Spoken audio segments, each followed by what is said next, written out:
A divorce can weigh heavily on a child and take its toll in more ways than one can imagine. When he was 2, his parents realized that they had very different expectations from life and that it would be best if they parted ways. They also, in a powerful demonstration of maturity, often not witnessed in such circumstances, agreed to remain fully cordial from there on for the sake of their child. He grew into this driven young boy with boundless energy, with a highly competitive streak. He was a black belt in karate even before he was a teen and was a prize midfielder in a school football team. Everything was bright and wonderful. And then his father decided to get married for the second time. The boy would now have a stepmom. A scenario that could very easily scuttle that happy equation, as many a Cinderella would attest. But as the years passed, the stepmom turned out to be as supportive and loving as his biological mother.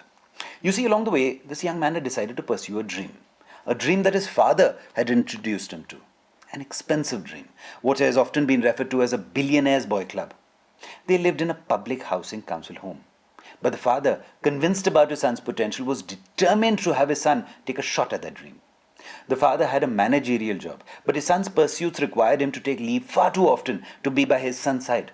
Realizing that he had no choice, the father quit his position and took up whatever work he could find. He became a double glazing salesman, a dishwasher in the neighborhood diner. He even accepted a low-paying gig to put up signs for local real estate agents, often juggling 3-4 jobs on the same 19-hour workday just to keep those chips adding up for his son's future. The mums did their bit as well, stepping in to support their boy's dream. They simply couldn't afford to buy anything at this time. No new clothes, no dining out, no getaways, no outings, nothing. If anything, they ended up remortgaging their house repeatedly. This dream tested their resolve, but they all held firm. The dream had begun innocently enough. When he was 3, his parents took him to a kiddie kart track. From the instant he sat in one, he straightaway knew that he was home. Then when he turned 4, his father gifted him a remote-controlled car that he started racing at local clubs over the weekends. Soon enough, he was winning every race, beating adults even before he turned 5. And then when he was 8, his dad took him to the Rye House kart track. Life was never going to be the same again. That Christmas, the father gifted him a kart, his very own kart. He was so chuffed.